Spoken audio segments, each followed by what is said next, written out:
নমস্কার, আমি পপি শাস্ত্রী। আপনারা দেখছেন ভাগ্যজ্যোতি চ্যানেল। কর্কট রাশির মানুষদের এমন 10টি ভবিষ্যৎবাণী সম্পর্কে আজকে আলোচনা করব, যেগুলো কিন্তু অবশ্যই 2025 সালে আপনাদের সঙ্গে ঘটবে। কি সেই ভবিষ্যৎবাণী জানতে গেলে অবশ্যই ভিডিওটিকে শুরু থেকে শেষ পর্যন্ত দেখুন। একই সঙ্গে বলবো, এখনো পর্যন্ত যারা চ্যানেলটিকে সাবস্ক্রাইব করেননি তাদেরকে অনুরোধ করবো চ্যানেলটিকে সাবস্ক্রাইব করে বেল আইকনটি প্রেস করে দেওয়ার জন্য।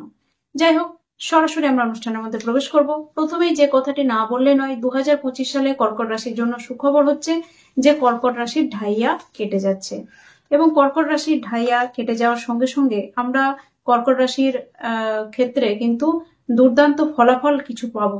সেটা কোন কোন ক্ষেত্রে পাবো অবশ্যই বিস্তারিতভাবে বলার চেষ্টা করব। প্রথম 1 নম্বর ভবিষ্যৎবাণী হচ্ছে, যেহেতু 2025 সালের 29শে মার্চ শনির ঢাইয়া কাটছে কর্কট রাশির ক্ষেত্রে, তাই অবশ্যই কর্কট রাশির মানুষদের ক্ষেত্রে শারীরিক সমস্যা বেশ কিছুটা কমবে। একই সঙ্গে মানসিক যে সমস্যা ছিল বা মানসিক যে চঞ্চলতা, অস্থিরতা বা মানসিক টেনশন বা ডিপ্রেশন ছিল, সেগুলো কিন্তু অনেকাংশে কমতে দেখা যাবে। এবং একই সঙ্গে শরীর নিয়ে যে সমস্ত মানুষরা প্রচন্ড রকম ভুগছিলেন, তারা কিন্তু কোনো না কোনো উপায় 2025 সালে পেতে চলেছেন, যেখানে তারা ট্রিটমেন্ট করালে সুস্থ হবেন বা সুস্থতার দিকে আস্তে আস্তে ধীরে ধীরে যাবেন। তবে অবশ্যই পেট সংক্রান্ত কিছু সমস্যা কিন্তু মাঝে মাঝে ভোগাবে, এবং মেন্টাল ডিপ্রেশন আগের থেকে কমলেও বেশ কিছুটা মাঝে মাঝে কিন্তু টেনশন আপনার মধ্যে আসবে। তবে খুব বেশি চিন্তা করার কিছু নেই। যে ডিপ্রেশন আপনারা কাটিয়ে উঠলেন তার কাছে এটা কিন্তু কিছুই নয়। মাঝে মাঝে হঠাৎ একটু টেনশন, একটু চিন্তা ভাবনা এগুলো আসবে, তবে এটা কিন্তু কিছুই নয়। এটা অনেকটা মানসিক স্বস্তিও আপনাদেরকে অনেক সময় পেতে দেখা যাবে, কারণ 4th হাউসের মধ্যে কিন্তু দেবগুরু বৃহস্পতির দৃষ্টি থাকবে, যার ফলে কিন্তু মানসিক একটা শান্তি, মানসিক একটা রিল্যাক্সেশন সেই জায়গাটাও কিন্তু থাকছে। এবং আলটিমেটলি আপনাদের এই যে এতদিনের ডিপ্রেশন, এই ডিপ্রেশনটা সর্বোপরি কাটবে। এবং মাঝে মাঝে কিছুটা হয়তো চিন্তা ভাবনা থাকলেও, কিছুটা টেনশন থাকলেও, সেটা আমাদের প্রত্যেকটা মানুষের ক্ষেত্রেই রয়েছে, সেটা নিয়ে টেনশন করার কোনো কারণ নেই। তো রিল্যাক্সেশন একটা বিষয় কিন্তু আপনাদের ক্ষেত্রে আসছে। এটা কিন্তু দুর্দান্ত একটা সুখবর আপনাদের ক্ষেত্রে। 2 নম্বর যে ভবিষ্যৎবাণী বলবো, যে 18ই মের পর কিন্তু মাঝে মাঝে অর্থ নিয়ে একটু সমস্যায় পড়তে হতে পারে আপনাদের, এবং এই আর্থিক সমস্যাটা অবশ্যই বেশ কিছুটা হাত ফাঁকা করিয়ে দিতে পারে। হঠাৎ কোনো কারণে অনেকটা অর্থ খরচ হয়ে গেল, এই ধরনের সমস্যা কিন্তু হতে পারে। এবং আপনাদের যারা আত্মীয় স্বজনরা রয়েছে, আত্মীয় স্বজনদের সঙ্গে একটু বনিবনার প্রবলেম হতে পারে, কারণ আপনার মুখের ভাষা কিন্তু একটু উল্টোপাল্টা হয়ে যেতে পারে 2025 সালের 18ই মের পর। কারণ আপনার 2nd হাউসে কিন্তু কেতুদেবের ট্রানজিট হতে চলেছে, এবং কেতুদেবের এই ট্রানজিট কিন্তু আপনার মুখের ভাষাকে বেশ কিছু উল্টোপাল্টা করে দিতে পারে, যার ফলে কিন্তু আপনাদেরকে আর কি আত্মীয় স্বজনরা ভুল বুঝবে বা একটা মিসআন্ডারস্ট্যান্ডিং ক্রিয়েট হতে পারে, যে কারণে আপনাদের সঙ্গে আত্মীয় স্বজনের একটা বনিবনার প্রবলেম হতে পারে। তাই সেদিকে খেয়াল রাখতে হবে, ভাষা একটু সংযত করতে হবে, ব্যাস আর কিচ্ছু করার দরকার নেই। শুধু এইটুকু জায়গাতে আপনাদেরকে খেয়াল রাখতে হবে, সতর্ক থাকতে হবে। এবং কাউকে ধার দেওয়া থেকে বিরত থাকবেন। ধার দিলে কিন্তু অর্থ ফেঁসে যেতে পারে, এবং কোথাও কোনো উল্টোপাল্টা জায়গায় অর্থ দেবেন না বা অর্থ ইনভেস্ট করতে যাবেন না, তাহলে কিন্তু সমস্যার মধ্যে পড়তে পারেন। এবং একাদশ ভাবের মধ্যে আপনাদের যেহেতু শনির দৃষ্টি থাকছে, তাই যতটা আপনারা যেখান থেকে ইনকাম করবে বলে মনে করছেন ততটা ইনকাম কিন্তু করতে পারবেন না, যদি আপনার জন্মছকে শনির সাপোর্ট থাকে। যদি সাপোর্ট থাকে তাহলে করতে পারবেন, সাপোর্ট সেইভাবে যদি না থাকে, শনি জন্মছকে পীড়িত থাকে, তাহলে যতটা ইনকাম আপনি করবেন বলে মনে করছেন ততটা ইনকাম করতে বাধা দেবে এই শনি মহারাজ। তাই অবশ্যই সেদিকে খেয়াল রাখতে হবে। একদম যে ইনকাম হবে না এরকম কিন্তু কখনোই নয়। মাঝে মাঝে থেমে ইনকামটা আসবে। যে ইনকামটা আপনার 10 দিন আসার কথা ছিল সেটা 15 দিন টাইম লাগতে পারে, এই ধরনের সিচুয়েশন ক্রিয়েট হতে পারে। তাই চিন্তার কোনো কারণ নেই, অলওয়েজ পজিটিভ থাকবেন। সবসময় আমি প্রত্যেককে বলি যে পজিটিভ থাকুন। যত আপনি পজিটিভ থাকবেন তত কিন্তু আপনার সঙ্গে পজিটিভ হবে বা পজিটিভ ঘটতে থাকবে। এবং ইনকামের জায়গাটা বেশ মোটামুটি ঠিক আছে, আগের যে সিচুয়েশন ছিল তার থেকে অনেকটা বেটার হবে, তবে তবু যেটা আপনারা এক্সপেক্ট করবেন তার থেকে কিছুটা হয়তো কম হতে পারে, সেটা নিয়ে চাপের কিছু নেই। 3 নম্বর ভবিষ্যৎবাণী বলবো, যে 15ই মের পর আপনাদের ক্ষেত্রে কিন্তু একটা দুর্দান্ত সুযোগ আসছে। কোন ক্ষেত্রে? অবশ্যই যারা বাড়ি কিনবো বলে মনে করছিলেন, যারা বাড়ি তৈরি করবেন বলে মনে করছিলেন, শুরু করবেন কবে বুঝতে পারছিলেন না, এবং যারা পুরোনো বাড়িতে রয়েছেন, কিছু রেনোভেশন করাবেন বলে মনে করছিলেন, বাড়ির হয়তো রং করাবেন, হয়তো কোনো জায়গাটা রিকভারি করাবেন বা রিপেয়ারিং করাবেন, সেই জায়গাগুলো কিন্তু করার সুযোগ চলে আসছে আপনাদের ক্ষেত্রে। একই সঙ্গে ফ্ল্যাট কিনবো বলে যারা মনে করছিলেন, ফ্ল্যাট কেনার সুযোগ আসছে আপনাদের ক্ষেত্রে, এবং যারা গাড়ি কিনবো বলে মনে করছিলেন, গাড়ি কেনার সুযোগ আসছে আপনাদের ক্ষেত্রে। এবং অবশ্যই মনের কোনো বড় ইচ্ছে কিন্তু এই 2025 সালে আপনাদের পূরণ হতে দেখা যাবে। বাড়িতে কোনো পুজো পাঠ, মাঙ্গলিক কোনো অনুষ্ঠান কিন্তু হতে পারে, এবং এটা কিন্তু ভীষণই আপনাদের ক্ষেত্রে একটা খুশির বার্তা, বা ঘরের মধ্যে, পরিবেশের মধ্যে, বাড়ির পরিবেশের মধ্যে একটা খুশির বার্তা বয়ে আনবে, সেটা বলা যেতে পারে। 4 নম্বর ভবিষ্যৎবাণী বলবো যে মে মাস পর্যন্ত কিন্তু আপনারা যারা প্রেম সম্পর্কের সঙ্গে যুক্ত রয়েছেন, প্রেমে যথেষ্টই ভালো একটা শান্তি থাকবে, কিন্তু মে মাসের পর প্রেমের মধ্যে বেশ কিছুটা অশান্তি হতে পারে, ঝগড়া ঝামেলা অশান্তি হতে পারে, এবং মে মাসের মধ্যে কিন্তু আপনাদের পুরনো প্রেম ফিরে আসতে পারে, এবং নতুন প্রেম হওয়ারও সুযোগ কিন্তু মে মাসের মধ্যে থাকছে। আপনাদের যাদের সন্তান রয়েছে, সন্তানের ক্ষেত্রে কিন্তু শারীরিক এবং মানসিক একটা উন্নতি হতে দেখা যাবে মে মাস পর্যন্ত সময়ের, এবং সন্তানরা কোনো ভালো জায়গায় অ্যাডমিশন পেতে পারে, ভালো চান্স পেতে পারে, এবং আপনার সন্তানের পারফরমেন্স আপনার গর্বের কারণ হতে পারে। এবং মে মাস পর্যন্ত সন্তানের জায়গাটা কিন্তু যথেষ্ট ভালো, এবং অবশ্যই ভালো একটা পারফরমেন্স আপনাদের সন্তানকে করতে দেখা যাবে। যারা সন্তান নেওয়ার প্ল্যানিং করছেন, ফ্যামিলি প্ল্যানিং করছেন, তাদের ক্ষেত্রে মে মাস পর্যন্ত সময়টা কিন্তু অত্যন্ত ভালো।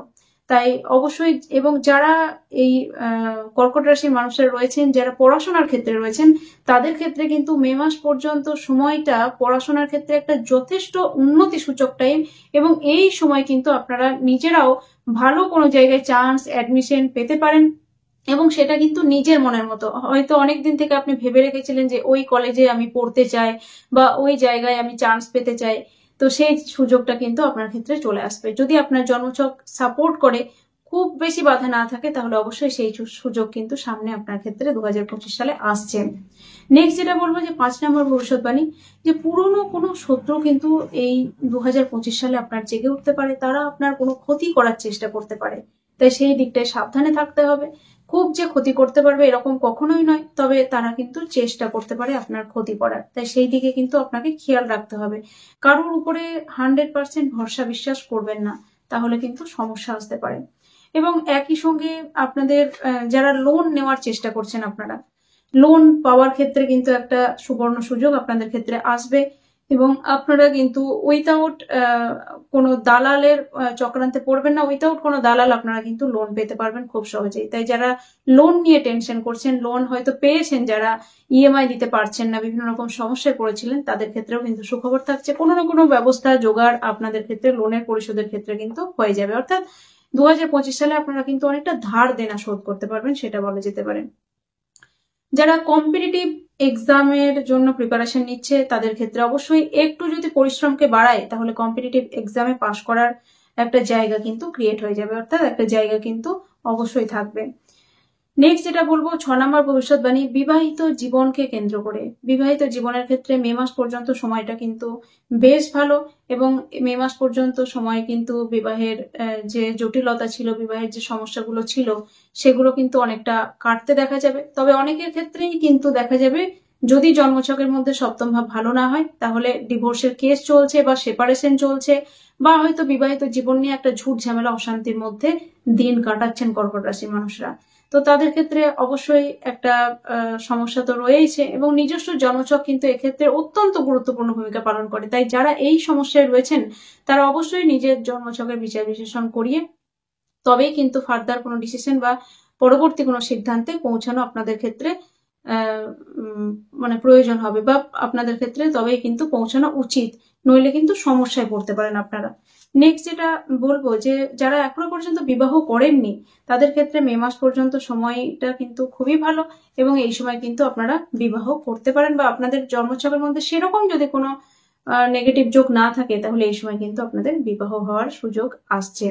7 নম্বর ভবিষ্যৎবাণী বলবো, যে 18ই মের পর যে সমস্ত কর্কট রাশির মহিলারা রয়েছে, তাদের শ্বশুর বাড়ির লোকজনদের সঙ্গে কিন্তু যথেষ্ট সমস্যা বাড়বে, ঝুট ঝামেলা অশান্তি ক্রিয়েট হবে। তারা কিছু না কিছু ভাবে একটা অশান্তি তৈরি করার চেষ্টা করবে এই মহিলাদের সঙ্গে, বা এই কর্কট রাশির মেয়েদের সঙ্গে। তাই শ্বশুরবাড়ির লোকজনদের সঙ্গে যাদের সমস্যা হচ্ছে, তারা কিন্তু একটু সতর্ক এবং সাবধানে থাকার চেষ্টা করুন। পার্টনারের যে মুখের ভাষা, অর্থাৎ মহিলাদের ক্ষেত্রে এটা বলছি, যে আপনার হাজবেন্ডের মুখের ভাষা কিন্তু এই সময় অনেকটা দুঃখজনক হতে পারে, এবং এই সময় এমন একটা ভাষা আপনাকে হয়তো প্রয়োগ করবে বা বললো যেটা হয়তো আপনার খারাপ লাগতে পারে। এবং কর্কট রাশির ছেলেদের ক্ষেত্রেও একই কথা বলবো যে আপনার ওয়াইফ এমন একটা হয়তো কথা আপনাকে বলে দিল যেটা কিন্তু আপনার হয়তো অন্তরে দুঃখ দিল, এই ধরনের সিচুয়েশন ক্রিয়েট হতে পারে। 9 নম্বর ভবিষ্যৎবাণী, 8 নম্বর ভবিষ্যৎবাণী বলবো যে যারা ব্যবসার মধ্যে রয়েছেন, বিজনেস করেন, ব্যবসার মধ্যে মে মাস পর্যন্ত বিজনেসটা মোটামুটি চললেও তারপর কিন্তু একটু সমস্যা আসতে পারে, তাই অবশ্যই একটু সতর্ক থাকতে হবে বিজনেসের ক্ষেত্রে।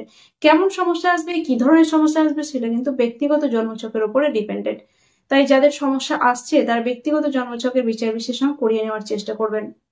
9 নম্বর ভবিষ্যৎবাণী বলবো যে 30শে মার্চের পর আপনার যে বাবা রয়েছে, বাবার সঙ্গে বেশ কিছুটা বনিবনার সমস্যা, মতের অমিল হতে পারে এবং বাবার শরীর স্বাস্থ্য সংক্রান্ত কিছু সমস্যা কিন্তু আপনাকে টেনশনে ফেলতে পারে এবং ভাগ্য উন্নতির জন্য আপনাকে কিন্তু অনেকটা পরিশ্রম করতে হবে এবং অবশ্যই একটা আধ্যাত্মিক মানসিকতা, ভগবানের প্রতি ভক্তি শ্রদ্ধা, পুজো পাঠ এগুলো কিন্তু বাড়তে দেখা যাবে 2025 সালে আপনার ক্ষেত্রে এবং একটা তীর্থযাত্রা হওয়ার কিন্তু যোগ থাকবে।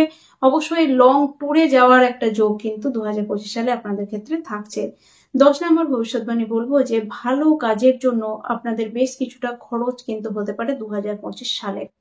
ভালো কাজ বলতে কি কি হতে পারে, যেমন কোনো তীর্থযাত্রার জন্য বেশ কিছুটা খরচ আপনার হয়ে গেল, বাড়িতে কোনো মাঙ্গলিক অনুষ্ঠান পুজো পাঠ হচ্ছে সেটার জন্য বেশ কিছুটা খরচ আপনাকে করতে হলো, বাড়ি তৈরি করতে শুরু করলেন সেখানে বেশ কিছুটা খরচ আপনার হলো, গাড়ি কিনলেন সেখানে আপনার বেশ কিছুটা খরচ হলো। তো এগুলো প্রত্যেকটা কিন্তু আপনার ভালোর জন্য খরচ, অর্থাৎ কোনো টাকাটাই কিন্তু নষ্ট নয়, কিন্তু খরচ তো আলটিমেটলি খরচই হয়, তাই খরচ কিন্তু আপনার হবে এই সমস্ত বিষয়গুলোতে 2025 সালে। যাই হোক, মোটামুটি ভাবে একটা আভাস দেওয়ার চেষ্টা করলাম, বলার চেষ্টা করলাম, তবে যা যা বললাম সেগুলো কিন্তু সমস্তই 2025 সালে আপনাদের সঙ্গে ঘটতে চলেছে এবং কতটা পরিমাণে ঘটবে, কম হবে না বেশি হবে সেটা কিন্তু সম্পূর্ণই জন্মছকের উপর ডিপেন্ডেন্ট। আপনার জন্মছকের মধ্যে নবগ্রহদের অবস্থান বলে দেবে আপনার জীবনে কি ঘটতে চলেছে। যারা প্রচন্ড সমস্যার মধ্যে রয়েছেন তারা অবশ্যই অ্যাস্ট্রোলজিক্যাল গাইডেন্স মেনে চলার চেষ্টা করুন বা ফলো করার চেষ্টা করুন, নিজের জন্মছকের বিচার বিশ্লেষণ করিয়ে রেমেডিক্যাল গাইডলাইন্স ফলো করে এগিয়ে চলার চেষ্টা করুন, তাহলে সমস্যাকে অনেকটা কম করতে পারবেন। সমস্যা কিন্তু 100% কখনোই কাটানো যায় না, প্রত্যেকটা বারই বলি, বারবার বলি, যারা মনে করেন জ্যোতিষের কাছে গেলে 100% সমস্যার সমাধান হয়ে যায় এই ধারণা কিন্তু একদমই ভুল।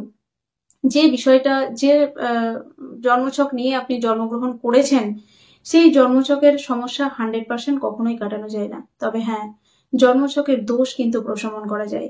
গ্রহদের যে নেগেটিভ দোষ আপনার জন্মছকের মধ্যে হয়ে থাকে সেইগুলোকে প্রশমন করিয়ে আপনার যে গ্রহরা নেগেটিভ ফল দিচ্ছিল সেই নেগেটিভ ফলটাকে কিন্তু কম করানো যায়, অর্থাৎ গ্রহদেরকে সন্তুষ্ট যদি আপনি করতে পারেন তাহলে নেগেটিভ ফলকে অনেকটা কম করতে পারবেন এবং জীবনের ক্ষেত্রে অনেকটা পজিটিভিটি যদি আপনি আনতে পারেন তাহলে পজিটিভ ফল কিন্তু আপনি অবশ্যই প্রাপ্তি করতে পারবেন।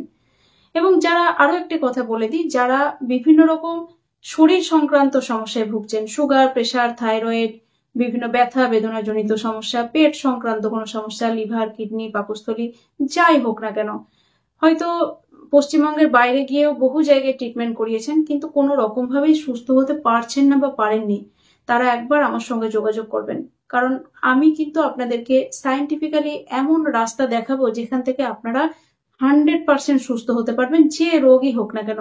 আপনাকে আমি দাবি করতে পারি আজ যে পরিস্থিতিতে আপনি আছেন সেই পরিস্থিতি 1 মাস পরে আপনার বদলে যাবে, অর্থাৎ শারীরিক দিক থেকে আপনি অনেক নিজেই স্বীকার করবেন যে আমি বেটার আছি আগের থেকে এবং ভালো আছি, আমি সুস্থ আছি, 100% সুস্থ করে দেবো আপনাকে। তো অবশ্যই যদি আপনার প্রয়োজন হয়, আপনাদের যদি কেউ অসুস্থ থাকে, যদি কারোর শরীর খারাপ থাকে, আপনি হয়তো দেখছেন যে অনেক ভোগান্তি হচ্ছে তার, দীর্ঘদিন ধরে সে ট্রিটমেন্ট করছে, সুস্থ হতে পারছেন না, তাহলে তাকে আমার নাম্বার দেবেন এবং যোগাযোগ করতে বলবেন, অবশ্যই তাকে কিন্তু 100% আমি সেই সমস্ত রোগ থেকে মুক্তি দিতে পারবো সেটা বলতে পারি। যাই হোক, আবারও নতুন কোনো ভিডিওতে আপনাদের সঙ্গে দেখা হচ্ছে, ততক্ষণের জন্য প্রত্যেকে ভালো থাকুন, সুস্থ থাকুন, নমস্কার।